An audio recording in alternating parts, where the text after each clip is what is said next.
நீங்க களத்துக்கு வரும்போது என்னை சமாளிங்க பார்ப்போம், எப்படி சமாளிக்கிறீங்கன்னு பாக்குறேன்.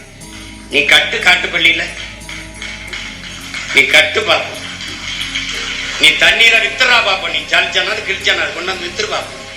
சொந்த குடிகளுக்கு தண்ணீரை ஊற்றி முடியல. ஒருத்தன் வந்து ஒரு முதலாளிகிட்ட கொடுத்து அவன் தண்ணீரை விற்கிறான், அவன் தண்ணீரை கொடுப்பானா எனக்கு? உனக்கு அதை விட என்ன வேலை? அதை விட என்ன வேலை? என்ன வேலை? அவன்கிட்ட கொடுத்தா அவன் சொல்றதா, அவன் கொடுக்கறதான் தண்ணி, அவன் விதிக்கிறதா. ஒரு நாடு அறிவை வளர்க்கும் கல்வி வியாபாரம், உயிரை காக்கும் மருத்துவம் வியாபாரம், உலக உயிர்களின் உயிர் தண்ணீர், உயிர் தேவையா இருக்கிற தண்ணீர் வியாபாரம், எல்லா வியாபாரம். போக்குவரத்து வியாபாரம், மின்சார உற்பத்தி. பாருங்க, மின் உற்பத்திக்கு என்ன ஒண்ணு ஒரு தற்சார்புக்கு ஏதாவது வருதா? வச்சுக்கிறாங்க பிரைவேட். ஏதாவது என்ன நீங்க என்ன பண்ணுவீங்க? சோலார் மின் பூங்கா எவ்வளவு இடம்?